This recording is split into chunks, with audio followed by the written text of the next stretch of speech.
Class 12 তোমাদের একটা গুরুত্বপূর্ণ অধ্যায় পলিমার, যেটা কেমিস্ট্রির একটা খুব ইম্পর্টেন্ট, যেটা তোমরা কেমিক্যাল ইঞ্জিনিয়ারিংয়ে পড়বে, পলিমার টেকনোলজি, সেটা সম্পর্কে বলবো।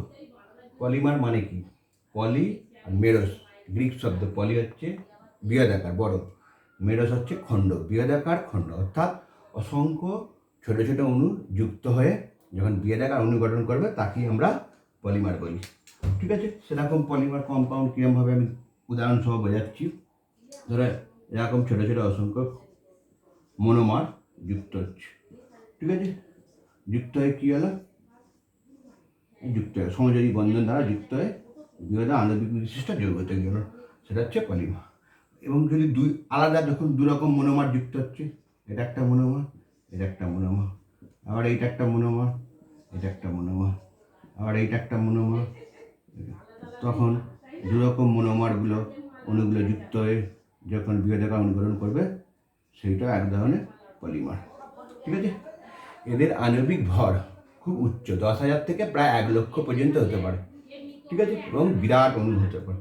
তাহলে পলিমেরস থেকে পলিমার কথাটি এসেছে। ঠিক আছে, পলিমার কম্পাউন্ড জানতে গেলে প্রথমেই তোমাদেরকে মনোমার কথাটি আসতে হবে। এরকম অসংখ্য মনোমার যুক্ত যখন পলিমার তৈরি হয়, কী কী পলিমার কম্পাউন্ড তোমরা জানবে, সেই প্রথম উদাহরণগুলো আমি দিচ্ছি। ধরো মনোমার, মনোমার হচ্ছে একটা এন সংখ্যক মনোমার যুক্ত হচ্ছে, M plus M plus M plus M যুক্ত হয়ে কী হলো?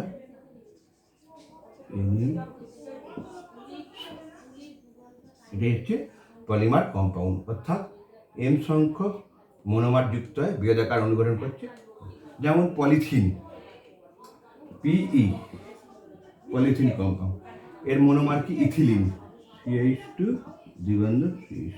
ঠিক আছে, তাহলে এন সংখ্যক CH2 দ্বিবন্ধন CH2 বিক্রিয়া করলো, বিক্রিয়া করে কি হলো? CH2 ড্যাশ CH2 ড্যাশ, এটার নাম হচ্ছে পলিইথিলিন। ঠিক আছে, পিই। তাহলে এরকম অসংখ্য পলিমার জানবো। পিই, তারপরে আসছি পিভিসি, পিপি, পিএস, বিভিন্ন রকম পলিমার। তাহলে প্রত্যেকটা অসংখ্য পলিমার কম্পাউন্ড উদাহরণ দিচ্ছি আমি। পিপি, পিভিসি, পিভিএসি, পিইপি, পিএএন। ঠিক আছে, তারপর হচ্ছে পিএস। ওকে, ধরো আমি আর প্রথমেই বলেছি পিই, তারপর পিটিএফই,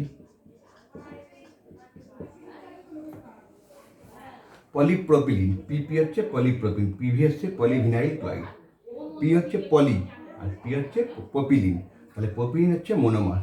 প্রোপিলিন পিপি কম্পাউন্ডের আমি যদি পলিমার সংখ্যা স্ট্রাকচার লিখি, প্রোপিলিনের স্ট্রাকচার CH CH CH, তাহলে এর এন সংখ্যক মনোমার যুক্ত হবে। ঠিক আছে, যুক্ত হয় কী হবে? দেখো স্ট্রাকচারটা, এই হলো পলিপ্রোপিলিন। এইভাবে পলিমারের স্ট্রাকচারটা লিখতে হয়। ঠিক আছে, এবার আসছে এই পিভিসি। পিভিসি এর মনোমার কি? ভিনাইল ক্লোরাইড, CH2 দ্বিবন্ধন CH ড্যাশ Cl। ঠিক আছে, তাহলে এন সংখ্যক যদি মনোমার যুক্ত হয় তাহলে কি হবে? Dash CH2 dash CH Cl dash, এটাই হচ্ছে পিভিসি। ঠিক আছে, তড়িৎ অন্তরক হিসাবে কাজে লাগে। তোমরা জানো বাড়ির বৈদ্যুতিক লাইনের যে তার, সেটা পিভিসি পাইপ বা পিভিসি পাইপ দিয়ে হচ্ছে, জলের পাইপ, এগুলো হচ্ছে পিভিসি। পিভিএসি, polyvinyl acetate. কীভাবে লিখবে? এর মনোমার কি? এন সংখ্যক মনোমার সংকেত লিখছি CH2 দ্বিবন্ধন CH ও CO CH। ঠিক আছে, তাহলে এন সংখ্যক মনোমার যুক্ত হয়ে গেল, যুক্ত হয়ে কী হবে? CH2 dash CH। এই প্রত্যেকটা স্ট্রাকচারের সংকেত তোমাদেরকে শিখতে হবে, কীভাবে পলিমার কম্পাউন্ডগুলো লিখতে হয়েছে। ঠিক আছে, এটা হলো পলিভিনাইল অ্যাসিটেট। এবার হচ্ছে যদি আমি প্যান বলি, প্যান, পলিঅ্যাক্রিলোনাইট্রাইল, এর এন সংখ্যক মনোমার CH2 দ্বিবন্ধন CH ড্যাশ CN। তাই কী হবে? ড্যাশ CH2 CH CN ঠিক আছে, পলি 1 কিলো না। পলিস্টাইরিন পিএস এর মনোমার কি? এন সংখ্যক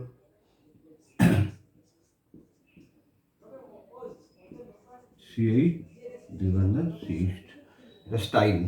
এখান থেকে কী হবে? Dash CH two dash CH,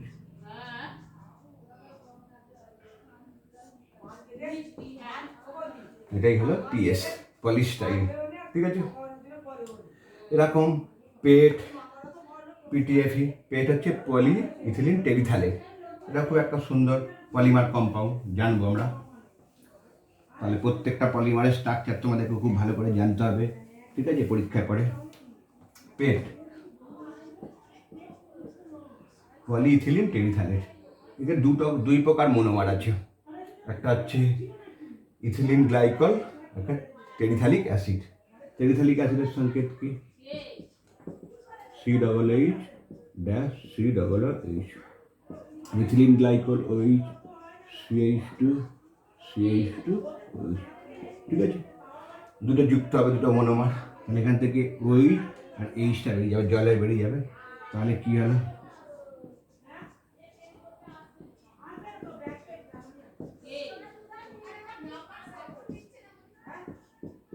দেখতে পাচ্ছ? তাহলে এখানটা COOH থেকে এখানে এই নিয়ে CH2, এখানে আরেকটা CH2 আছে, এই OH থেকে আবার অন্য একটা টেরিথালিক অ্যাসিড যুক্ত হবে। এটাই হলো পেট, পলি ইথিলিন টেরিথালেট। ঠিক আছে, এবার আমরা পলিমারকে কতগুলো শ্রেণীবিভাগে ভাগ করি। যেমন প্রাকৃতিক পলিমার। প্রাকৃতিক পলিমার উদাহরণ কি? তোমরা যা পড়েছো আগের দিনে, nucleic acid, DNA RNA, starch, cellulose, তারপরে হচ্ছে কী বলবো, প্রোটিন, এরা হচ্ছে সব প্রাকৃতিক পলিমার। কৃত্রিম পলিমার কি? যেগুলো এতগুলো বললাম, যে পেট, পিভিসি, পলিভিনাইল ক্লোরাইড, পলিস্টাইরিন, হ্যাঁ, পলিপ্রপিলিন, এরা হচ্ছে কৃত্রিম পলিমার। আর একটা হচ্ছে অর্ধকৃত্রিম পলিমার। অর্ধকৃত্রিম পলিমার কি? Cellulose nitrate. ঠিক আছে, এরকম একটা উদাহরণ তোমাকে জানতে হবে। এবার গঠন অনুযায়ী পলিমারকে আমরা কীরকমভাবে দেখতে পাবো সেটা তোমাদেরকে আমি বলবো। রৈখিক পলিমার, এরকম পলিমার কম্পাউন্ড হয়, এটা হচ্ছে রৈখিক। শাখাযুক্ত পলিমার, এরকম হচ্ছে শাখাযুক্ত পলিমার। আবার হচ্ছে পলিমার হচ্ছে জালকাকার।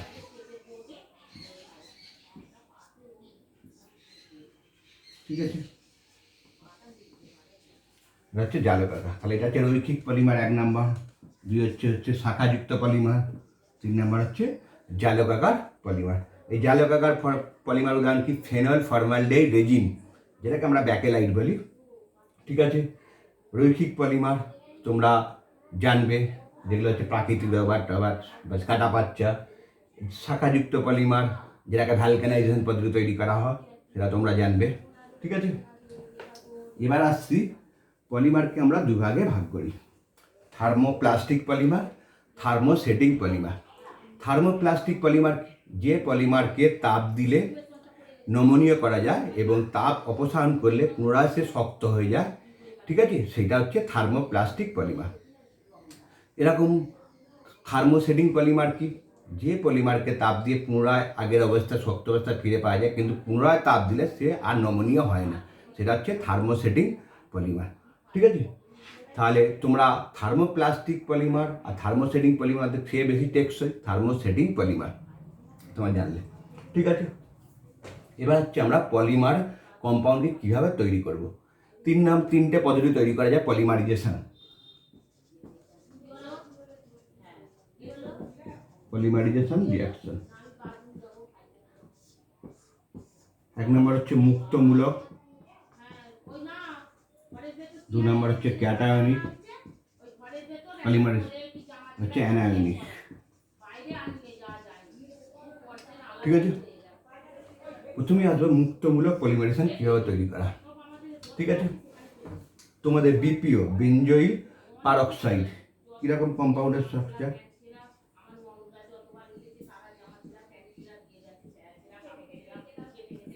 এটা হচ্ছে বেনজোইল পারক্সাইড কম্পাউন্ড। এটা যদি ভেঙে যায় তাহলে এখানে মুক্তমূলক তৈরি হবে। এই মুক্তমূলকটাকে আমি শর্টকাটে লিখছি R ড্যাশ। ঠিক আছে, তাহলে এই মুক্তমূলক কম্পাউন্ডটা এইটা ভেঙে যাওয়া মানে এখান থেকে এখানে একটা লোন পেয়ার সৃষ্টি হলো, এখান থেকে একটা ইলেকট্রন জোড় এখানে চলে গেল, এই ইলেকট্রন জোড় এখানে, তাহলে একটা ডট তৈরি হলো, এটাকে আর ডট বলছি। ইথিলিন কম্পাউন্ডের সঙ্গে তাহলে এইটা এখানে হলো, এই ইলেকট্রন জোড়টা এখানে একটা গেল, এখানে একটা গেল, তাহলে কী হলো আর dash CH2 dash CH2 dot. ঠিক আছে, এটা মুক্তমূলক তৈরি হলো। এ আবার কী করবে, আবার ইথিলিন কম্পাউন্ডের সঙ্গে যুক্ত করবে, তাহলে এইটা এখানে, এটা এখানে, তাহলে কী হলো আর CH2 ড্যাশ CH2 ডট। ঠিক আছে, তাহলে এটার নাম কি, ডাইমারিক মুক্তমূলক। ঠিক আছে, বোঝা গেল। এরপর আমি যাব ডাইমারিক ক্যাটায়ন, তারপর ডাইমারিক অ্যানায়নিক দেখাবো। তাহলে এইটা হচ্ছে মুক্তমূলক। তাহলে আমার বেনজোইল পারক্সাইড, যেটা কম্পাউন্ডার হচ্ছে নাম হচ্ছে BPO, মনে রাখবে, বেনজোইল পারক্সাইড, সেখান থেকে মুক্তমূলকের মাধ্যমে এই রিয়াকশানটা করে। ওকে, এবার আসছি ক্যাটায়নিক। ক্যাটায়নিক মুক্তমূলক উদাহরণ দিতে গেলে তোমাকে BF3 কম্পাউন্ডের সঙ্গে জলের বিক্রিয়া করতে হবে। করলে কী হবে, F3B OH minus dash dash H plus. ঠিক আছে, এই কম্পাউন্ডার তৈরি হবে। এই কম্পাউন্ডার সঙ্গে যদি তুমি CH2 দ্বিবন্ধন CH ড্যাশ CH3, ঠিক আছে, অথবা এখানটা CH3 দেখ, ঠিক আছে, 2 মিথাইল প্রোপিন কম্পাউন্ডের সঙ্গে যুক্ত করা, তাহলে কী হবে, এটা দেখো, এখান থেকে এইটা এখানে মাইনাস হয়ে যাবে, তাহলে কি তৈরি হবে, CH3 plus CH3 plus CH3 plus plus cationic, এই পজিশনটা ক্যাটায়নিক হলো মানে এখানটা প্লাস হয়ে গেল, এখানটা F3B OH মাইনাস। ঠিক আছে, তাহলে দ্বিজ কম্পাউন্ডটা হচ্ছে টারশিয়ারি কার্বোক্যাটায়ন। তাহলে এই কম্পাউন্ডটা যখন সেকেন্ড ধাপে আবার যদি এর সঙ্গে বিক্রিয়া করে তাহলে কী হবে সেটা এবার দেখো। ধরো CH3 C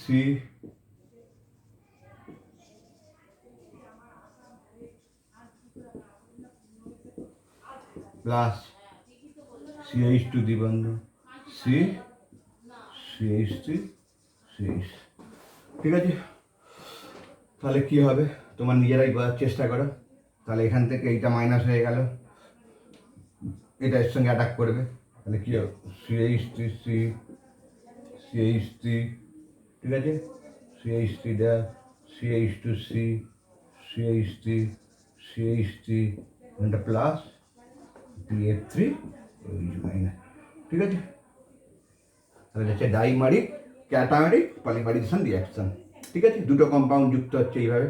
তাহলে ক্যাটায়নিক পলিমারাইজেশন BF3 কম্পাউন্ডের সঙ্গে জলের দিলে যে যৌগটা তৈরি হবে সেইটা 2 মিথাইল 1 প্রোপিন কম্পাউন্ডের সঙ্গে এইভাবে পলিমারাইজেশন রিয়াকশন করবে। এটাই হচ্ছে ক্যাটায়নিক পলিমারাইজেশনের উদাহরণ। ওকে, এবার হচ্ছে তোমরা অ্যানায়নিক পলিমারাইজেশন পারবে, এটা উদাহরণ দিয়ে বোঝাচ্ছি। অ্যানায়নিক পলিমারাইজেশন বিউ মাইনাস Li প্লাস, ঠিক আছে, বিউটক্সাইড, এটা হচ্ছে বিউটাইল লিথিয়াম কম্পাউন্ডের সঙ্গে যদি পলি অ্যাক্রিলোনাইড, এটা অ্যাক্রাইল কম্পাউন্ড যুক্ত করি তাহলে কী হবে, এখানটা দেখো, এখানে চলে গেল,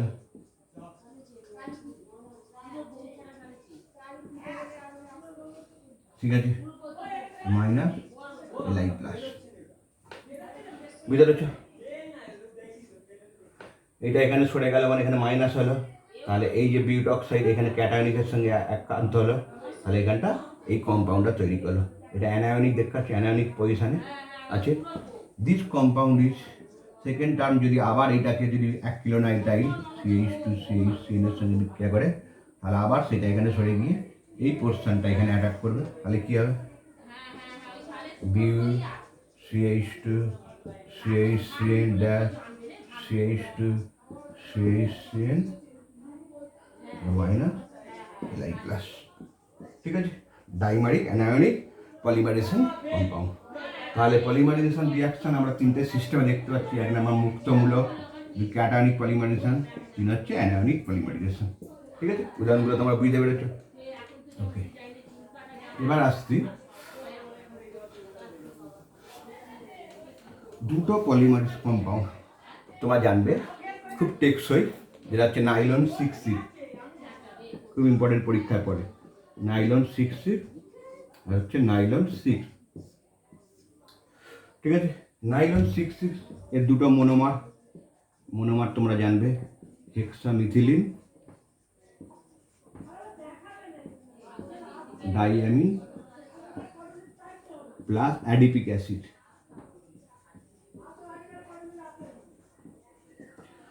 নাইলন 6 মনোমার হচ্ছে ক্যাপ্রোল্যাক্টাম। ক্যাপ্রোল্যাক্টামের সংকেত কি?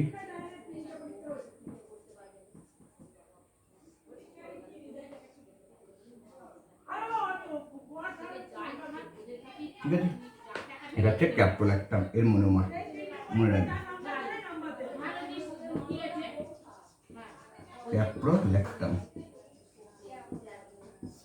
ওকে, তাহলে নাইলন 6C পলিমারটা কীভাবে তৈরি হবে বিজ্ঞান দেখা। হেক্সামিথিলিন ডাইঅ্যামিনের সংকেত কি? NH2 CH2 whole C NH2। Adipic অ্যাসিডের সংকেত কি? COOH dash CH2 whole 4 dash COOH। ঠিক আছে, এখান থেকে এইচ আর ওই জল বেরিয়ে যাচ্ছে, তাহলে কি হচ্ছে?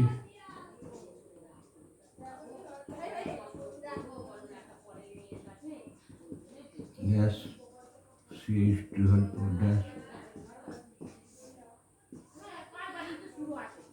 এটা হচ্ছে নাইলন 6C। এই যে 6C এই নামকরণের কারণটা কি? খুব ইম্পর্টেন্ট, তোমাদেরকে জানতে হবে। দেখতে পাচ্ছি এখানে 6টা কার্বন, CH2 6টা কার্বন, এখানে দেখো 4 1 5 1 6, সেই জন্য 6 6। অর্থাৎ হেক্সামিথিলিন ডাইঅ্যামিনে 6টা কার্বন আছে, অ্যাডিপিক অ্যাসিডে দেখো 4 1 5 6, 6টা কার্বন, এই জন্য নাম হচ্ছে নাইলন 6C। এটা খুব কী বলবো, থার্মোসেটিং পলিমার।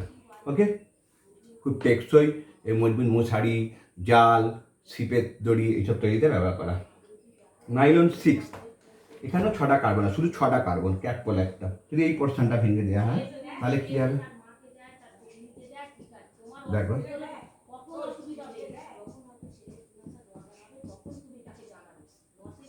বুঝতে পারছো? এটা 1 নাম্বার, এটা 2 3 4 5,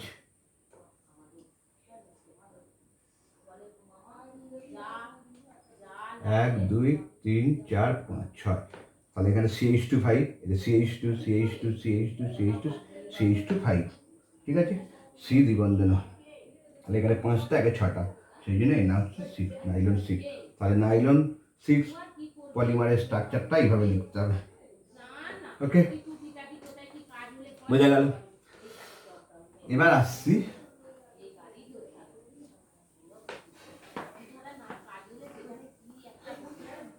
ব্যাকেলাইট। ঠিক আছে, যেটাকে আমরা ফেনল এবং ফর্মালডিহাইডের পলিমার বলি। ঠিক আছে, কীরকম? ফেনলের সঙ্গে যদি ফর্মালডিহাইডে বিক্রিয়া করা তাহলে কী হবে? এটা অর্থ আর একটা প্যারা পজিশনে যৌগ তৈরি হবে।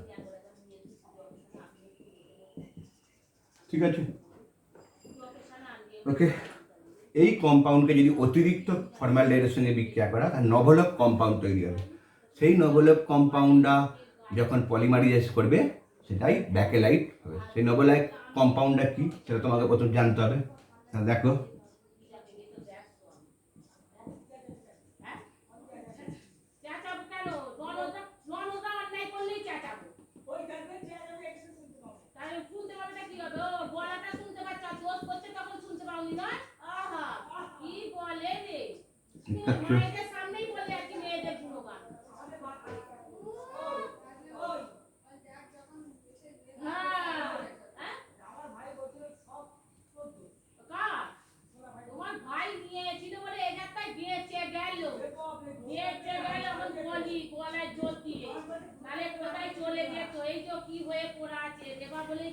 ঠিক আছে, এখানে এইচটা চলে গেল, এরকম CH2 বন্ধন করলো, আবার এখানে CH2 এর সঙ্গে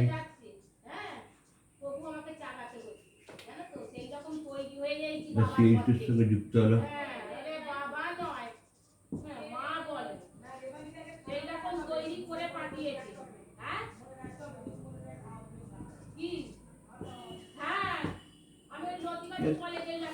This compound is bakelite. Bakelite কি ব্যবহৃত করা হয়? তাপের অতি উত্তম অন্তরক পদার্থ, ঠিক আছে? এটা অতি উত্তম অন্তরক পদার্থ হিসাবে তোমরা ব্যাকেলাইটকে যে কোনো জায়গায় যেখানে তাপ সহনশীল, যেখানে তাপ সহ্য করতে পারবে সেই সব জিনিসের ক্ষেত্রে ব্যবহার করতে পারবে। আর তার দড়ি বিভিন্ন জিনিসের ক্ষেত্রে ব্যবহার করবে। এবং এই যে কম্পাউন্ডটাকে প্রথমে যে ওই CH2 যেটা সেই যে রং শিল্পে নভলক কম্পাউন্ড তৈরি হবে সেটা একটা পলিমার। তাহলে ফেনল আর ফর্মালডিহাইড থেকে যে কম্পাউন্ড তৈরি তাকে বলা ব্যাকেলাইট, ঠিক আছে? এটা খুব ইম্পর্টেন্ট, তোমরা জানবে। এবার আসছি কৃত্রিম পলিমার, ঠিক আছে?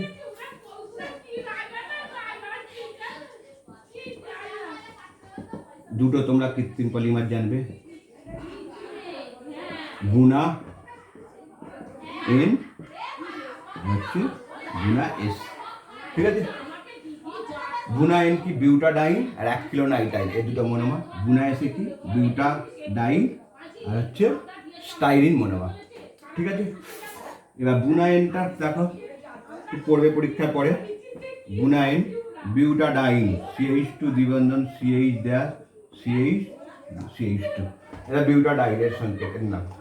আর হচ্ছে 1 কিলো নাইট্রাইল CH2 দ্বিবন্ধন CH ড্যাশ CN, ঠিক আছে?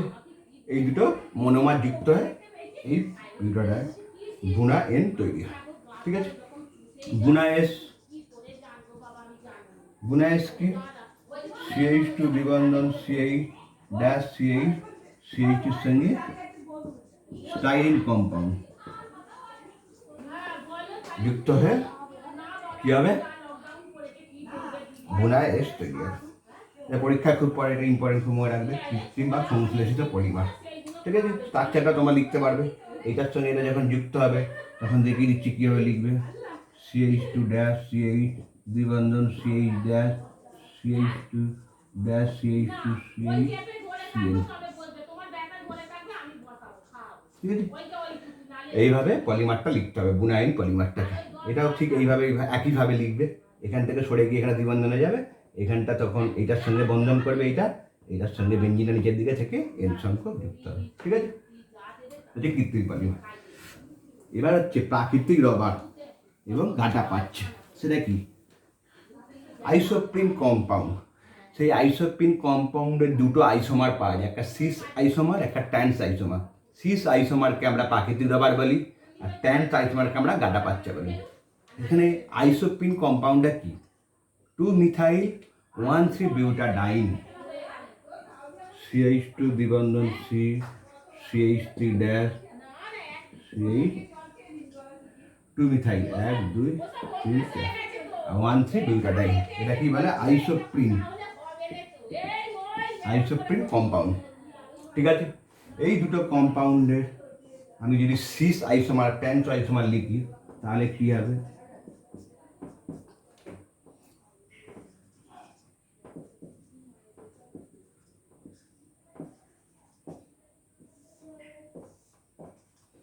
দেখাচ্ছ CH একই দিকে এবং CH2 একই দিকে আছে। এটা হচ্ছে সিস আইসোমার। এটা কি আমরা বলি? প্রাকৃতিক রাবার, যা ল্যাটিক্সে থাকে, প্রাকৃতিক রাবার, ঠিক আছে? এটা যে ট্যান্স আইসোমার কি?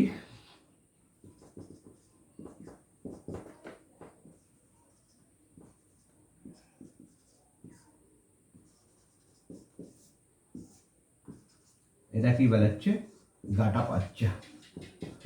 এটা বাস্কেট বল, রাবার বল, বিভিন্ন প্রকার ভলিবল তৈরি করতে গাঁটা বাচ্চা ব্যবহার করা। তাহলে আইসোপ্রিন কম্পাউন্ডের পুরো নাম কি?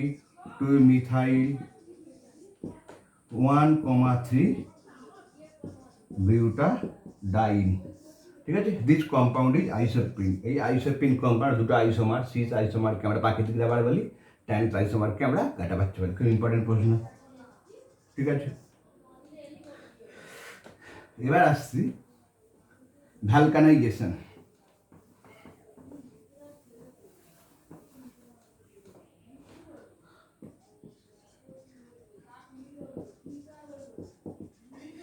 ভ্যালকানাইজেশন। ভ্যালকানাইজেশন কি?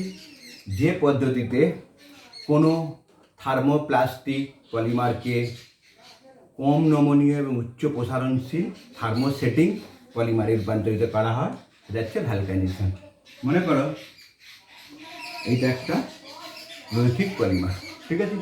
এটা কিন্তু টেকসই নমনীয় নয়, এটা নমনীয় করতে হবে এবং এই থার্মোপ্লাস্টিক পলিমারে থার্মোসেটিং পলিমার করতে হবে। তাহলে এর সঙ্গে যদি H2Cl2 বিক্রিয়া করে বিভিন্ন শর্ত প্রয়োগ করা হয় তাহলে কী হবে? সালফারের সঙ্গে এইভাবে ভ্যালকানাইজ করবে, ঠিক আছে?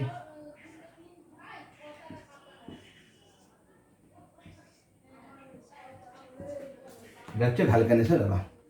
এর ফলে রবার অন্তত টেকসই মজবুত হয়, ঠিক আছে? এবং উচ্চ ঘাতসহ হয়, সহনশীল হয়, ফলে সহজে ছিঁড়ে যায় না।